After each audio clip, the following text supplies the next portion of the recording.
सुंदर होता है मन अति सुंदर।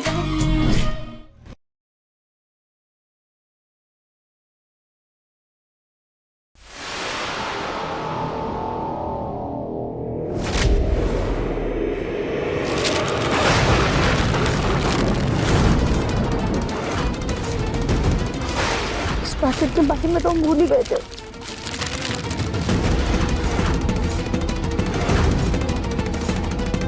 तो साचा है मास्क का। रागिनी जी ये पैकेट लेकर आई है।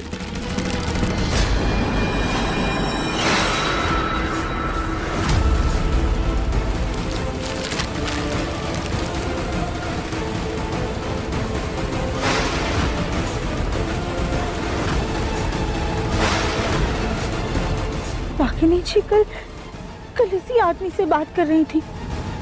इसका मतलब वो उस बेरूपी के बारे में जानती और वही उसे इस घर में लेकर आई। पर क्यों? और हमारे धर्म जी कहाँ है?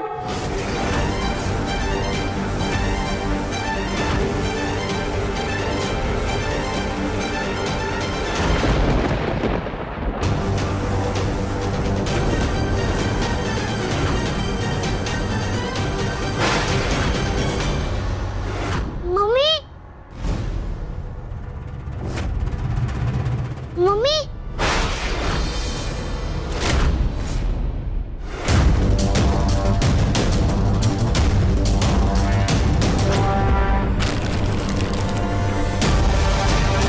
भोलेनाथ ये बात हमारे प्लीज प्लीज हमारी मदद कीजिए।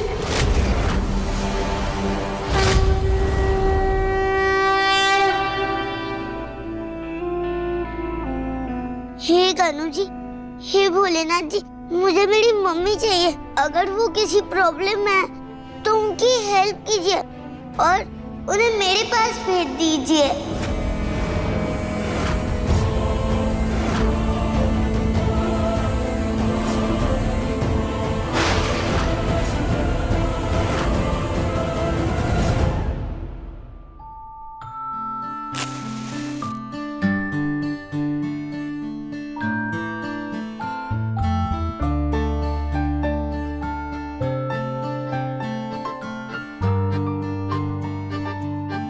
संकष्टी की पूजा करने से पहले फूल की माला बना लेती, उसके बाद भोग का प्रसाद भी बना लूंगी।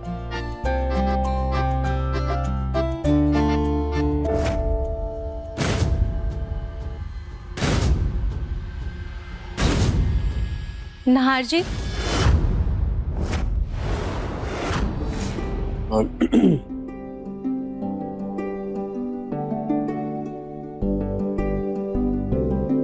तुम्हें कैसे पता कि मैं हूं? आपका मेरे पास होने का एहसास ही मेरे लिए काफी है।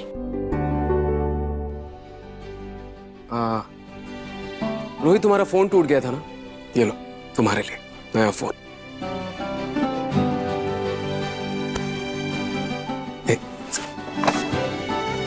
तुम्हारा सिम भी एक्टिवेट करवा दिया है। थैंक यू नाहर जी। अच्छा, मैं बेबी को लेके आता हूँ आरती के लिए।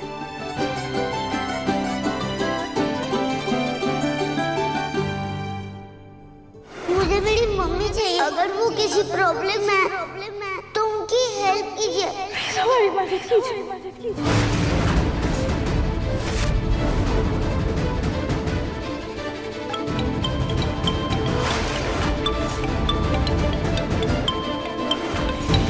हेलो रोही, यहाँ तो इतना नेटवर्क भी नहीं है कि नॉर्मल कॉल आ सके। तुम्हारा वीडियो कॉल कैसे आया हमें? जब माँ किसी की मदद करती है तो कोई भी मुसीबत नहीं रहती। और मैंने अपने फोन में तुम्हारे बहुत सारे मिस्ड कॉल्स भी देखे थे। बताओ क्या हुआ? याद कर रही थी ना मुझे? हमें तुम्हारी मदद चाहिए। दरअसल हम दफिम जी के कमरे की अलमारी में फंस गए। हमारे पति दफिम जी अभी किसी मुसीबत में हैं और इस वक्त हमारा यहाँ से निकलना बहुत ज्यादा जरूरी है। जब बात किसी के सुहाग की हो तो कोई भी हद, कोई भी मर्यादा मायने नहीं रखती। घबराओ मत, मैं कुछ करती हूँ। भोलेनाथ, मुझे पता है आप अपने ध्यान में विलीन हैं, पर एक भक्त जब आपको पुकार रहा हो तो आपका मन उसकी पुकार से अनजान कैसे रह सकता है? आपकी राधिका आपको पुकार रही है, उसकी आवाज अंधेरों को चीर कर आप तक पहुंच रही है। अपने वचन को याद कीजिए प्रभु। जो भक्त आपको अपनी आत्मा से पुकारे, उसकी रक्षा का दायित्व आपका है। और अगर उसकी नहीं तो कम से कम अपनी शक्ति की गुहार सुनिए प्रभु। मैं आपसे विनती करती हूँ, राधिका की रक्षा कीजिए। ओम नमः शिवाय।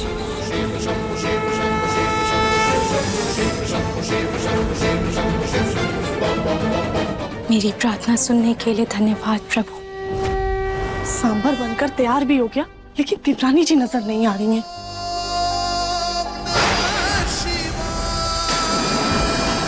सांप! ये तो ऊपर कहाँ जा रहा है? सांप!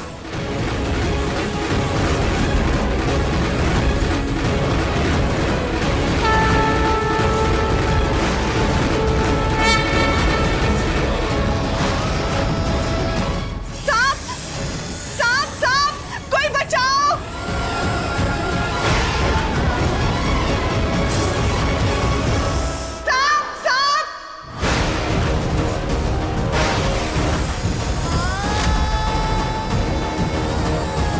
कहाँ है सब? जल्दी आओ! कहाँ है साहब? चाची सासी, देवर जी के कमरे की अलमारी में सांप घुस गया।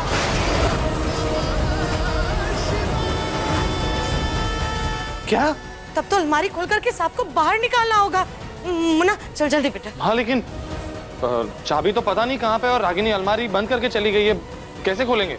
ना, रागनी हमेशा अलमारी की चाबी अपने तकिए के नीचे रखती है, वहीं पर रखी होगी। चल जल्दी से चल। हाँ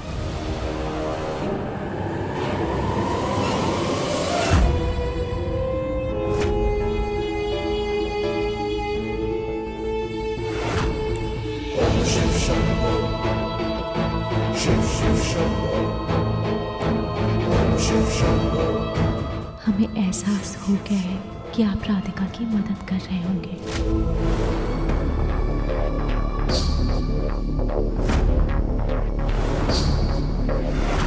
हमें अलमारी से तो निकलना है, पर हम सबके सामने नहीं आ सकते।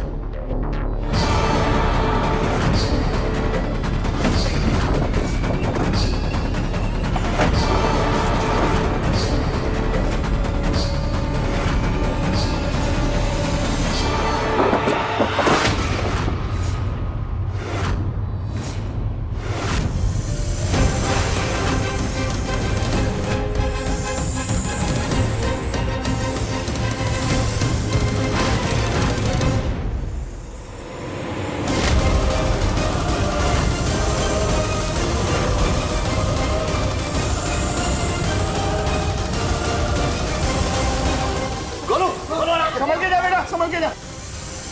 गोलू जी आराम से। हाँ एक मिनट, सांप खिड़की के बाहर जा चुका है। हाँ तो गोलू एक काम करना बेटा, जल्दी से कमरे की सारी खिड़कियां बंद कर दे और हॉल की भी सारी खिड़कियां बंद कर दो। कहीं ऐसा ना हो कि सांप वापस घर के अंदर आ जाए। आओ बाहर आओ, जल्दी बाहर आओ। संभाल के गोलू। गोलू जी आराम से।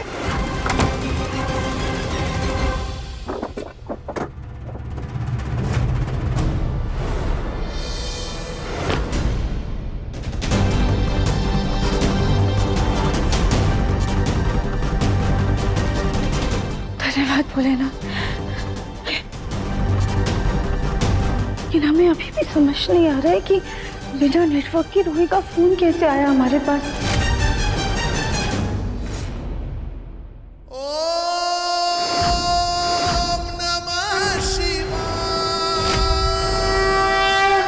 खैर अभी ये सब छोड़ के हमें उस बहरूपी का सच पता लगाना है और ये जानना है कि रागिनी जी ये सब क्यों कर रही है। और सबसे पहले तो इस बात का पता लगाना है कि हमारे दिव्यांशी कहाँ है।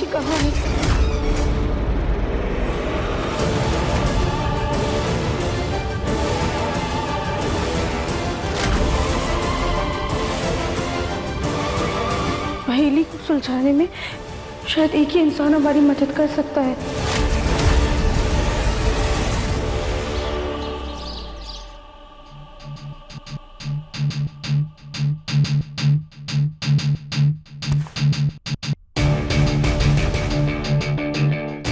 आज तो उन गुंडों का मुंह बंद कर दिया हमने, लेकिन हमें जल्द ही दिव्यम जी को शहर से बाहर भिजवाना होगा ताकि कानपुर में पकड़े जाने का कोई खतरा ना रहे।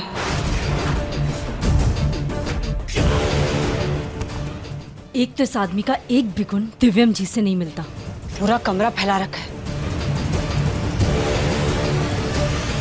आउच!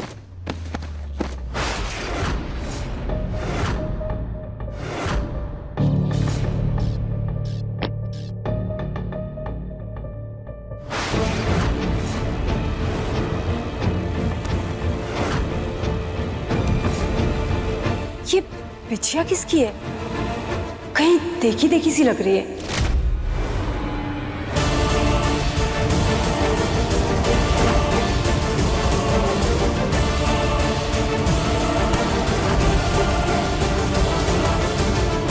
राधिका दीदी, आपकी बिछिया गिर गई थी।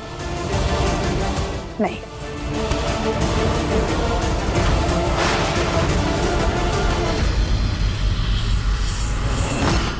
इसका मतलब वो राधिका वो इस कमरे में आई थी। पर क्यों? उसे ऐसी क्या जासूसी करनी थी हमारे कमरे में? हाँ, कहीं उस राधिका को उस आदमी पे शक तो नहीं हो गया?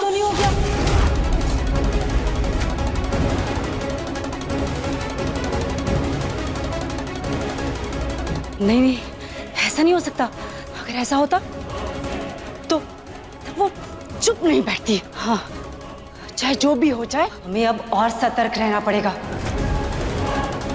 अब ये नकली दिव्यम कहाँ चला गया? कहीं वो मास्क फिर से ना उतार दे।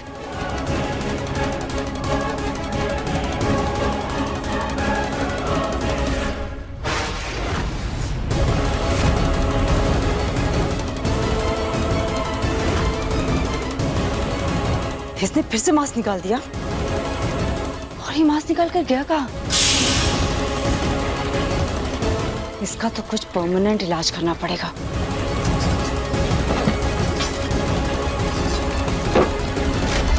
रागिनी,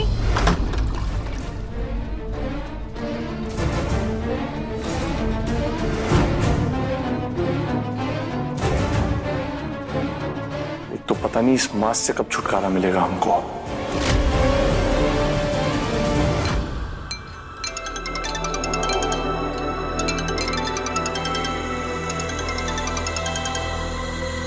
रूही, राधिका, तुम ऐसे परेशान नहीं करना चाहते थे इस वक्त। कोई बात नहीं राधिका, पर क्या हुआ? तुम इतनी परेशान क्यों हो? सब ठीक तो है ना? रूही, हम तो ठीक है, पर हमारे दिव्यम जी बिल्कुल भी ठीक नहीं है। वो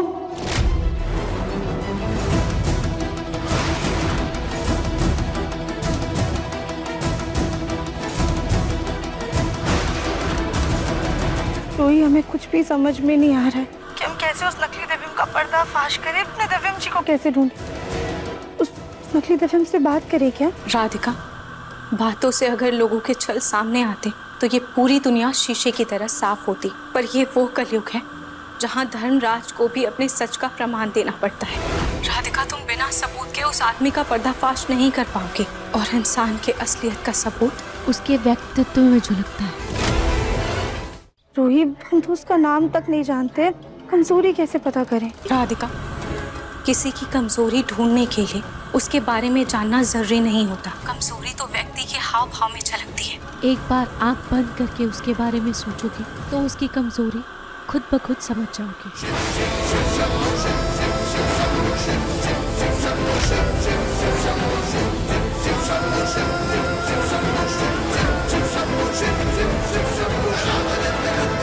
असली हीरो तो मैं। रूही, शायद हम उसकी कमजोरी जानते हैं, लेकिन पक्के तरीके से नहीं कह सकते। अंधेरा मिटाने के लिए तो एक किरण ही काफी होती है राधिका। इसी एक किरण के साथ तुम आगे बढ़ो। क्या पता तुम्हें खुद ब खुद कोई रास्ता मिल जाए। थैंक यू रूही, तुमने हमें उम्मीद की किरण दी। हम अपनी पूरी जान लगा देंगे और सच का पता जरूर लगाएंगे। अब हम फोन रखते हैं, तुम अपना ध्यान रखना। ठीक है राधिका, पर तुम्हें अगर किसी भी तरह की कोई भी मदद की जरूरत हो तो मुझे जरूर कॉल कर देना। ठीक है रूही।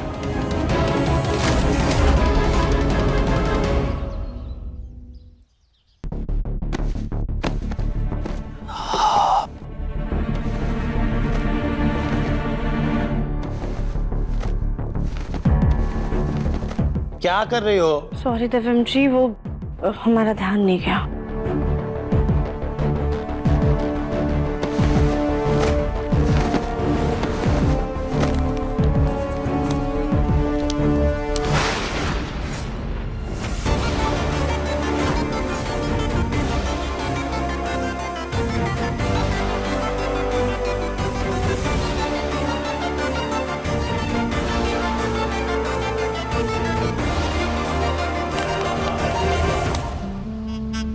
बनिए सुपरस्टार, अगली पीढ़ी का Shahrukh Khan, hero number 1 entertainment company, audition आपके शहर कानपुर में। यहाँ तो नंबर भी दिया हुआ है। इतना सुनहरा मौका तो नहीं छोड़ सकते।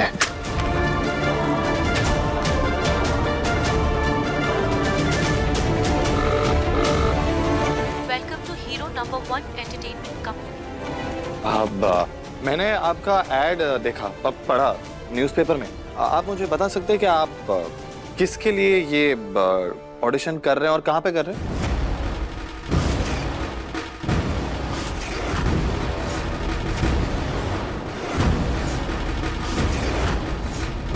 जी, ये एक भंसाली सर की मूवी है। ये एक बहुत बड़ी फिल्म है जिसके लिए हमें नए एक्टर्स चाहिए, इसीलिए हम पूरे देश भर में ऑडिशंस कर रहे हैं। क्या आप भी एक्टर बनना चाहते हैं? अरे ऐसी बातें कर रहे हैं आप मैडम, मैं तो बचपन से एक्टर हूँ। कहना नहीं चाहिए लेकिन मैं तो पैदा ही हुआ हूँ एक्टिंग करने के लिए। मेरा तो नाम भी हीरो वाला है, Dilip Khanna.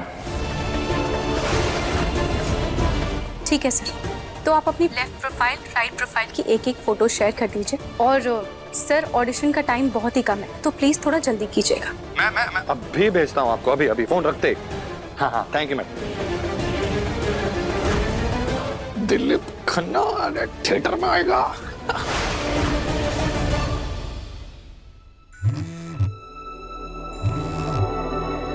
Thank you so much Rohit, इस बहरूपिये को फोन करके हमारी बहुत बड़ी मदद की है। अब हमें बस इस पे कड़ी नजर रखनी होगी। कभी ना कभी तो ये गिरगिट अपने असली रूप में आएगा ही। ठीक है राधिका, अगर तुम्हें और कोई भी मदद की जरूरत हो तो मुझे जरूर बताना।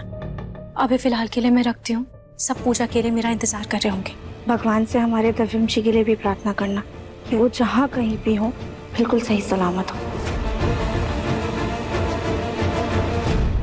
अब हमें बस इस बहरूपिये को वीडियो बनाते हुए रिकॉर्ड करना होगा और फिर वो वीडियो हम परिवार और पुलिस वालों को दिखाकर इसे जेल भेजेंगे ताकि इससे पूछ सके कि हमारे दिव्यम जी कहाँ हैं।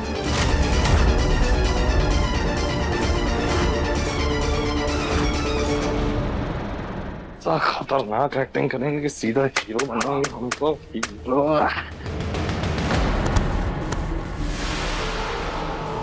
देख के नहीं चल सकती क्या? सॉरी, हमारा पैर फिसल गया था। पैर फिसल गया? या मेरी खूबसूरत शक्ल देखकर नियत फिसल गई? बकवास बंद करो, समझे?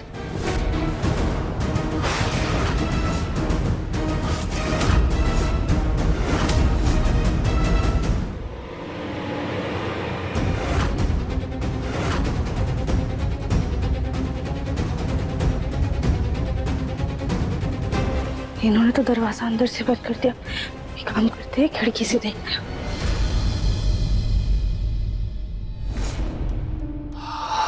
चल चल दिलीप, अब अपनी एक्टिंग का परचम लहरा दे तू। ऐसा जलवा बिखेर अपनी एक्टिंग का कि ये गोल्डन चांस तो तेरे ही हाथों में हो।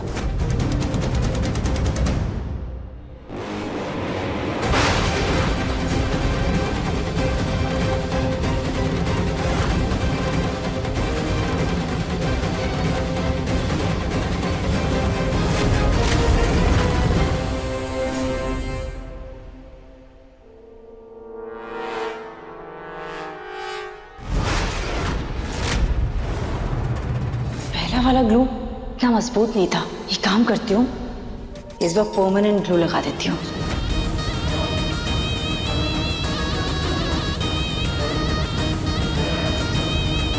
पहले वाले ग्लू का असर कमजोर था, इसीलिए अब इस ग्लू के कारण वो दिलीप चाहे भी तो वो मास्क नहीं उतार पाएगा। अब राधिका अपनी एड़ी से चोटी तक का भी जोर लगा ले तो भी सच्चाई बाहर नहीं निकाल पाएगी। ये अपना मास्क क्यों नहीं निकाल रहा है?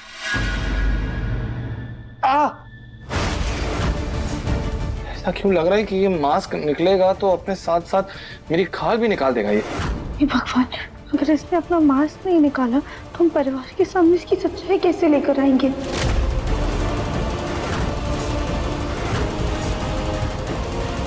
इसने तो अपना मास्क निकाला ही नहीं, हमारा सारा प्लान फेल हो गया। जरूर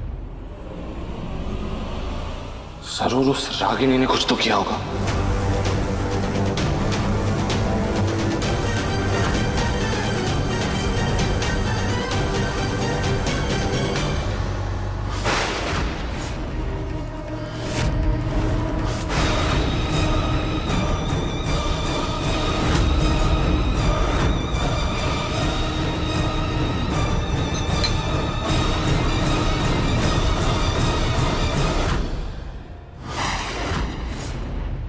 रागिनी,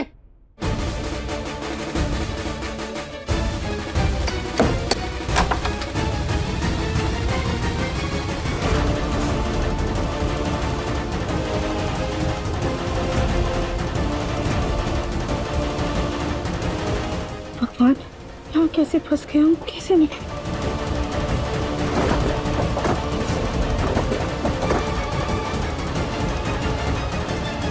अभी नकली दिव्यम कहाँ चला गया?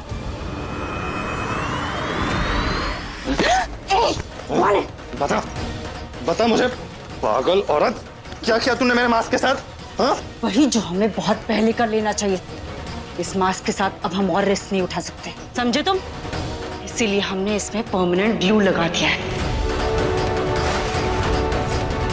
ताकि अगर तुमने मास्क निकालने की कोशिश भी की तो तुम्हारी चमड़ी तुम्हारे हाथ में आ जाएगी। ये नकली दिव्यम जी कहाँ चले गए और उनका मास्क क्यों नहीं उतर रहा था?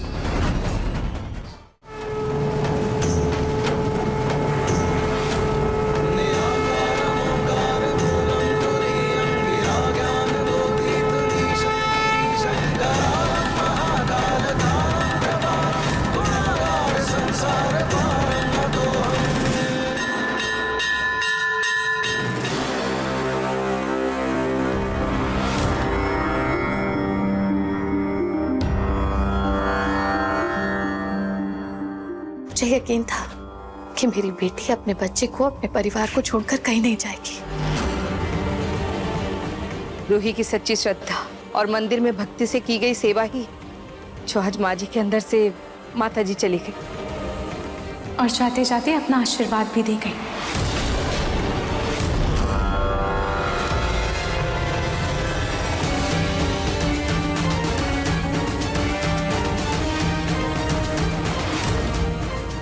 माता रानी ने मुझे मेरे सपने में आकर दर्शन दिया था और ये कहा था कि उनका आशीर्वाद इन फूल की मालाओं में है।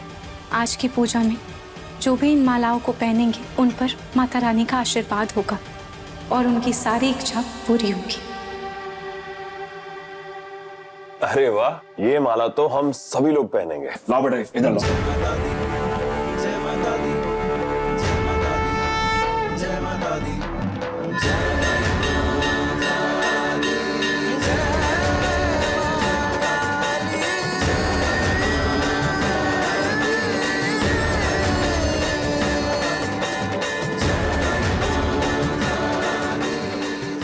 लीजिए ना दादी।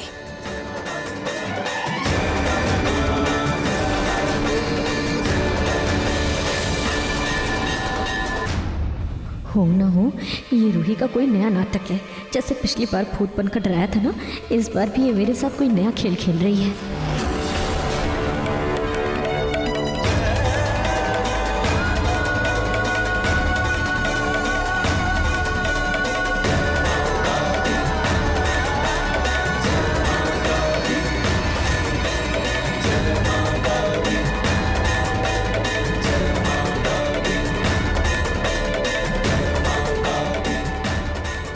आरती शुरू करते हैं।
खाटू श्याम महाराज की जय। बोलो शेरों वाली माता की जय। बोलो खाटू श्याम महाराज की जय।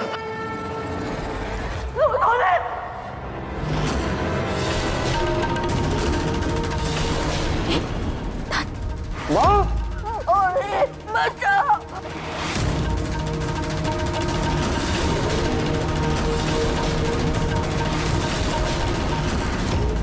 दादी दादी ये क्या हो रहा है आपको? ये रोहित ने मत का कोई जादू टोना कर दिया मुझे तो गला दबा दी। दादी ये क्या बोल रही हैं आप? दादी आप ये माला उतार दो ना।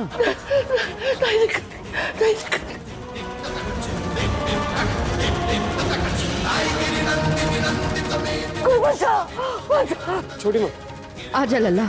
एक सेकंड दादी, दिखाइए दादी। एक मिनट एक मिनट एक मिनट।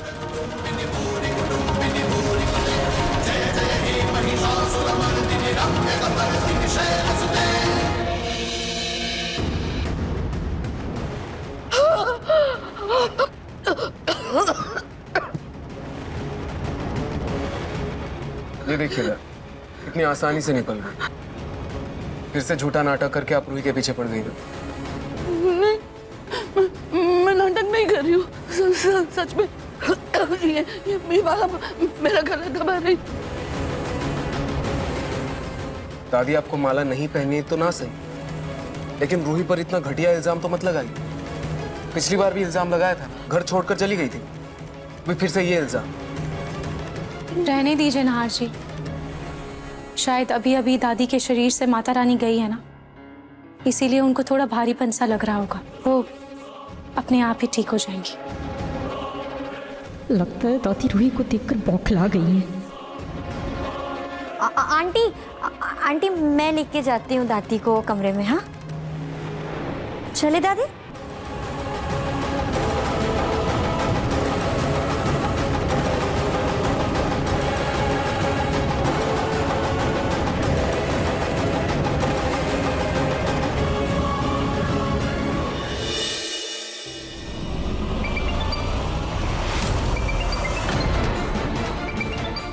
फोन काट दिया।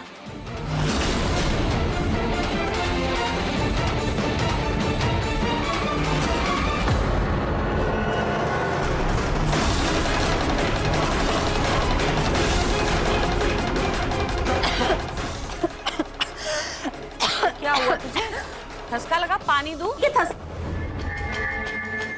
फोन क्यों काट दिया? दादी आप समर को क्यों फोन मिला रहे थे? है बेटा, मैं सोच रही थी समर दामाद जी से बहुत दिनों से मुलाकात नहीं हुई है, मैं खाने पे बुला लेती हूँ। इसी बहाने उनसे मुलाकात भी हो जाएगी और साथ में खाना पीना भी हो जाएगा।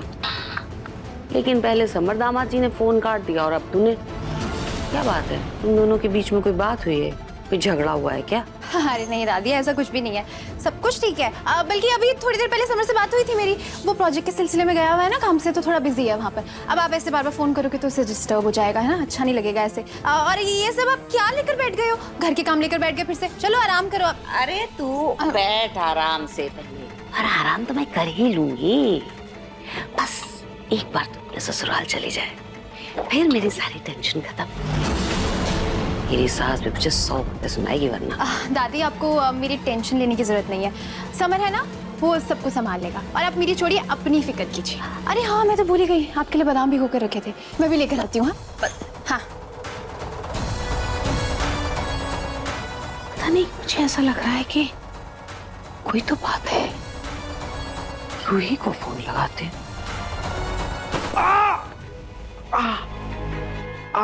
प्रतीक के पापा, प्रतीक के पापा कैसे गए भगवान? ये गिर कैसे गए आप? अरे हे भगवान, ए लाडे सा, जूही जल्दी आओ। हे भगवान, गिर गए। आराम से उठाओ। हाय भगवान, लगी है, बड़ी तेज लग रहा है। चलो उठा दो सोफे पे। हाय भगवान, हाय को आपको ज्यादा चोट लगी ना? गिरे कैसे आप प्रतीक के पापा? लेकिन पता नहीं ऐसा क्यों लग रहा है, जैसे कोई तो बात है। रूही को फोन लगाते हैं।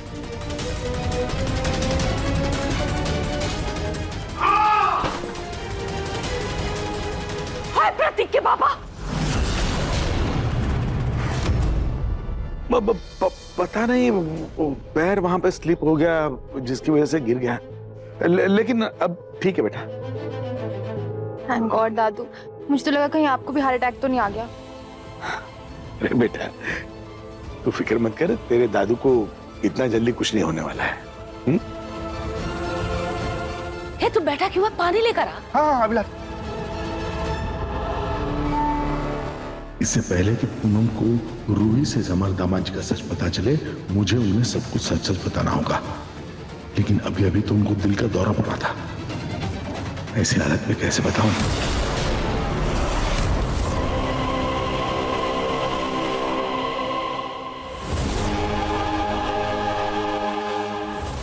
दादी क्या हो गया आपको? नीचे कैसे बैठी बैठी बातें कर रही थी आप? अग्नि, वो रूही नहीं है, वो रूही नहीं है, रूही का भूत है। भूत का साया, भूत की परछाई मुझ पर गिर पड़ी, भूत की परछाई मुझ पर पड़ी। मेरा क्या होगा? मैं क्या करूं? मैं क्या करूं? क्या होगा? गंगा जल छिड़क लेती हूँ मैं अपने ऊपर। गंगा जल छिड़क लेती हूँ मैं अपने ऊपर। गंगा जल छिड़क लेती हूँ। भूत पे सोच मेरे से बनावे। दादी आप ये क्या कर रही हैं? दादी तुमने तो पूरा काट किया है, तुम्हें तो गंगा जल से नहाने की सख्त जरूरत है। लो। अरे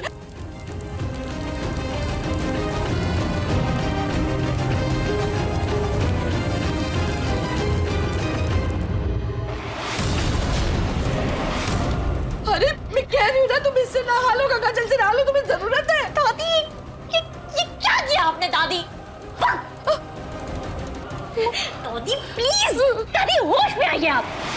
दादी मैं कह रही हूँ ना, तो कोई भूत नहीं है, बल्कि ये तो उसका नाटक है। दादी आप मुझे एक बात बताइए, अगर वो भूत होती तो वो मंदिर में पूजा कैसे करती? Okay relax. इधर आई। नहीं पहले शांत होइए। एक मिनट।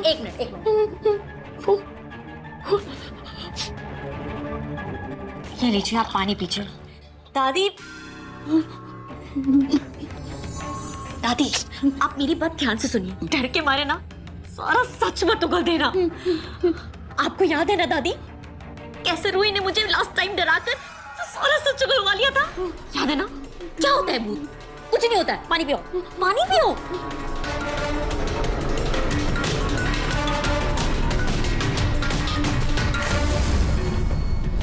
शायद अभी अभी दादी के शरीर से माता रानी गई है ना, इसीलिए उनको थोड़ा भारीपन सा लग रहा होगा। वो अपने आप ही ठीक हो जाएंगी।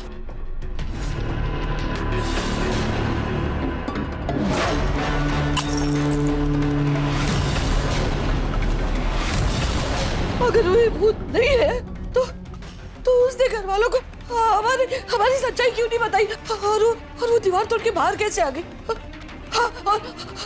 और उसके शरीर पर कहीं कोई खरोच भी नहीं है। मुझे ये सब नहीं पता दादी। हो सकता है दादी की दीवार बहुत कच्ची हो, वो तोड़कर निकल आई हो, और ये भी हो सकता है दादी कि हमें जितना लग रहा था कि उसकी चोट गहरी है, उतनी गहरी है ही नहीं एक्चुअली में उसकी चोट।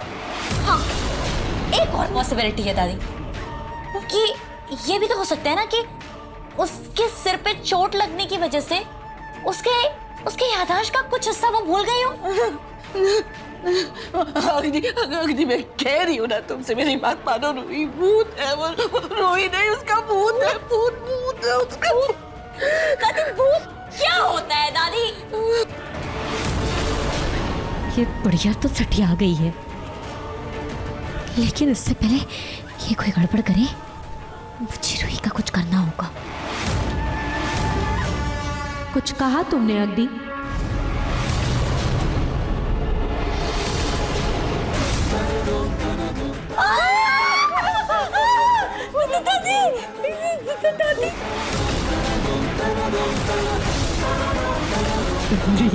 मैंने तो दरवाजा बंद किया तो फिर ये कैसे खुल गया? दादी मैंने तुमसे कहा था ना, ये रूही नहीं भूत है।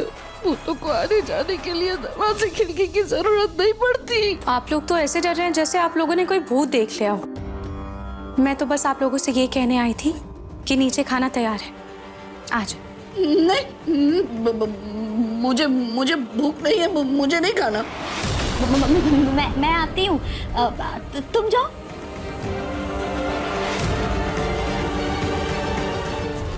दादी, मैंने कहा था ना तुमसे, वो रूही नहीं, रूही का भूत है। तुमने दरवाजा अच्छे से बंद किया था ना, देखो वो फिर भी अंदर आ गई। ये हो सकता है ना दादी कि मैंने दरवाजा शायद ठीक से बंद नहीं किया हो। हाँ यही होगा। दादी प्लीज अब ये सब सोचना बंद करो दादी, है ना? और दादी नीचे खाना खाने आ जाओ चुपचाप। मैं जा रही हूँ खाना खाने, है ना? ये क्या किया आपने? दादी अब मुझे कपड़े बदलने पड़ेंगे, मैं जा रही हूँ, कपड़े बदल के आती हूँ। दादी नीचे आ। दादी you're too much। दादी प्लीज दादी क्या कर रहे हो यार आप? पागल हो क्या तुम? अच्छी तरह से जानती हो कि मैं हीरो बनना चाहता हूँ, क्यों किया तुमने ऐसा? भूलो मत, जितने पैसे हम तुम्हें दे रहे हैं ना, उतना तुम 10 साल एक्टिंग करके भी नहीं कमा पाओगे, समझे? अरे पागल लड़की, मुझे एक ऑडिशन बनाना था।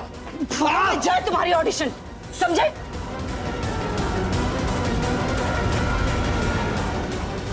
ये आवाज कहाँ से आई? शायद यहीं किसी कमरे से आई।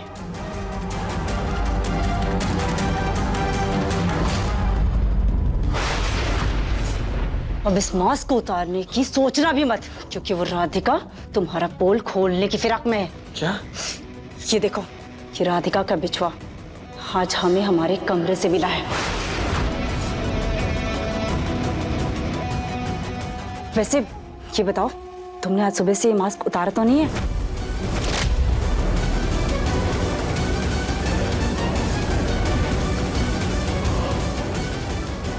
पागल हो गया तुम? मैं कहा था ना मैंने कि मैं बहुत शातिर हूं, मैंने कोई मास्क वास्क नहीं उतारा। अच्छा है, क्योंकि राधिका से हम दोनों को बहुत खतरा है अभी। लेकिन अब ये मास्क का क्या करना है? कब तक पहन के रखना पड़ेगा इसे मुझे? मेरी शक्ल खराब हो रही है। तब तक पहनना होगा जब तक जिस काम के लिए हम तुम्हें यहाँ लेकर आए हैं वो पूरा ना हो जाए, समझे? हाँ ठीक है, इसे दूर रखो।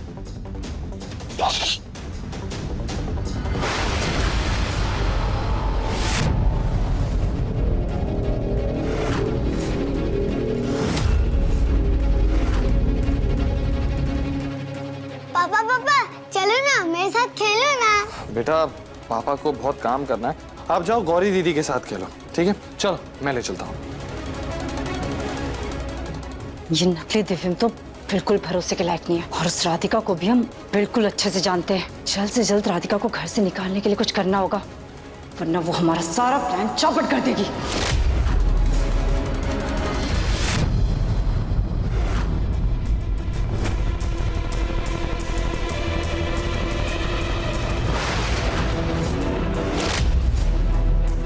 जी ये क्या है? हम जब भी तुम्हें देखते हैं ना घर में राधिका, तुम हर वक्त बस मटक मटक के चलती रहती हो। इसलिए चुपचाप इस गठरी के सारे कपड़े इस्त्री करो। मुन्ना के पापा ने भले ही तुम्हें इस घर में रोक लिया हो, लेकिन हमारे मुन्ना के दिल में तुम्हारे लिए खटास भर चुकी है। इसलिए हमारे घर से तुम अपनी उल्टी गिनती गिनना शुरू कर दो। गठरी सर पर, गठरी सर पे रहनी चाहिए, और ऐसे ही जाओ यहाँ से।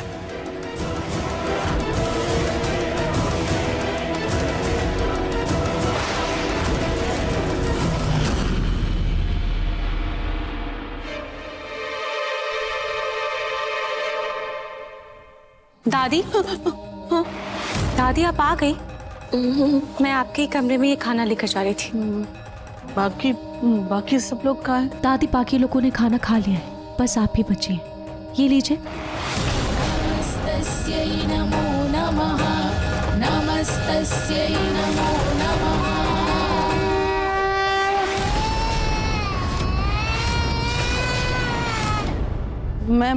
मैं खाना खा लूंगी, तुम जाओ ना, लल्ला को संभालो।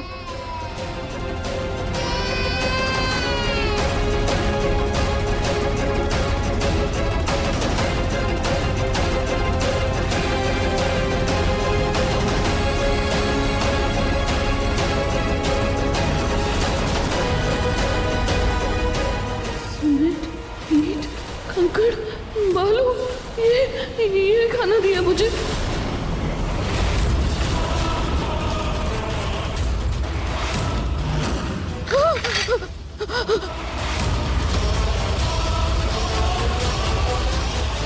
नाल, नाल, रतन, सोनी, सोनी, रतन, नाल, कहाँ हो तुम लोग? नाल, क्या हुआ माँ? रूही मुझे मारना चाहती है। देखो कैसा खाना खिलाकर मुझे मारना चाहती है। पहले माला से गला दबाया, उसमें नाकाम नहीं, तो अब ये ऐसा खाना खिला के मुझे मारना चाहती है वो। माँ जी,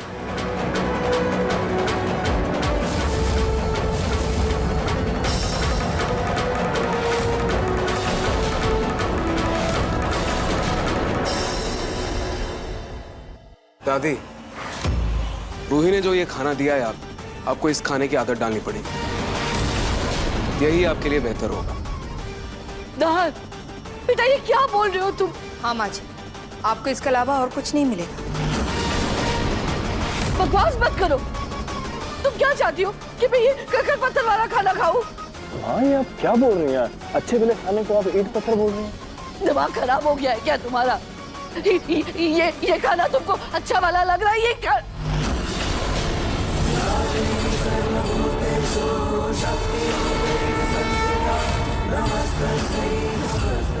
दादी, क्या प्रॉब्लम है इस खाने में? दादी, इस उम्र में ये सादा खाना ही आपकी हेल्थ के लिए अच्छा है। इस उम्र में तला हुआ भुना हुआ खाएंगे तो सही नहीं है आपकी हेल्थ के लिए। नहीं नहीं, ये सही नहीं है।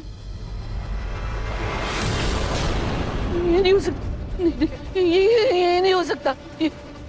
ये रूही मेरे साथ चालाकी कर रही है। मुझे गलत साबित करने के लिए उसने खाने का प्लेट बदल दिया। क्या बोल रही हैं दादी?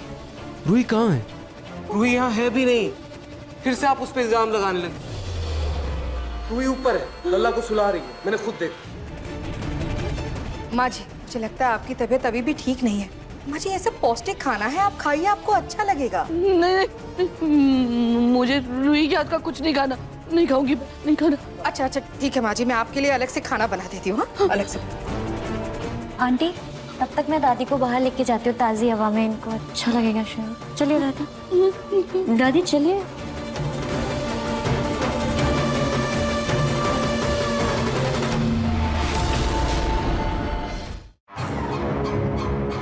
दादी, दादी क्या नया नाटक लगा के रखा है आपने?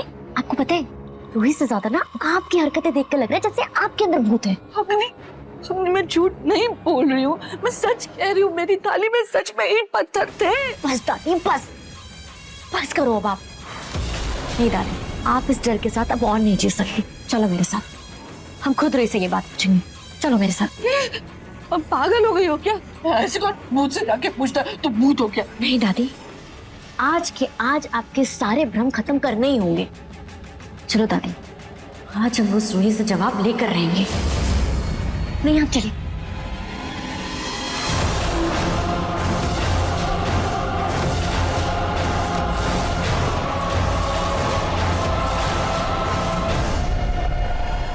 अपने पसंदीदा शो के फुल एपिसोड देखने के लिए अभी डाउनलोड करें दंगल प्ले ऐप।